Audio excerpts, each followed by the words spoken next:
রূপপুর বিদ্যুৎ কেন্দ্রের চুল্লিতে fuel loading এর খবর জানাচ্ছেন শামীমা সুলতানা।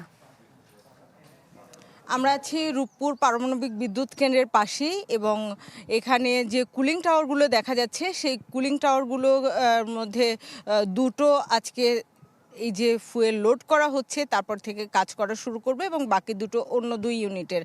একটি বিষয় বলে রাখি যে এই যে কমিশনিং হচ্ছে সেই কমিশনিংয়ের অনুমতি কিন্তু পেয়েছে গত 16 এপ্রিল এবং সেই অনুমোদন পাওয়ার পর থেকেই কিন্তু আজকের এই অনুষ্ঠানের আয়োজন চলছিল এবং সেই প্রেক্ষিতেই কিন্তু আজকের এই অনুষ্ঠান এবং এখানে এই যে আনুষ্ঠানিকভাবে ফুয়েল লোডিং কার্যক্রম যেটি সেটি উদ্বোধন করা হবে, অর্থাৎ পারমাণবিক যে চুল্লি আছে রিঅ্যাক্টর প্রেশার ভেসেল নামে পরিচিত সেখানে কিন্তু ইউরেনিয়াম ফুয়েল বান্ডেল সেটি লোড করা হবে এবং একটি দুটি নয় 163টি বান্ডেল কিন্তু একে একে এখানে রাখা হবে। আরেকটি বিষয় বলে রাখি যে 2023 সালের সেপ্টেম্বর মাসে কিন্তু এই ফুয়েলগুলোই রাশিয়া থেকেই কেনা হয়েছে।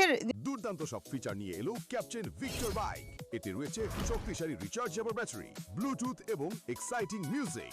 ক্যাপ্টেন ভিক্টর বাইক, আনন্দে বাড়ুক শৈশব। আপনারা জানেন যে রাশিয়া কিন্তু আমাদেরকে সহায়তা করছে এই প্রকল্পটি নির্মাণে এবং তারা আমাদেরকে ঋণ দিয়েও সহায়তা যেমন করছে, একই সঙ্গে তাদের এক্সপার্টিস দিয়েও সহায়তা করছে। প্রথম ধাপে কেনা হয়েছিল 168টি ফুয়েল বান্ডেল এবং এর মধ্যে 163টিও লোড করা হবে প্রথম ইউনিটে এবং 5টি রাখা হবে মজুত হিসেবে।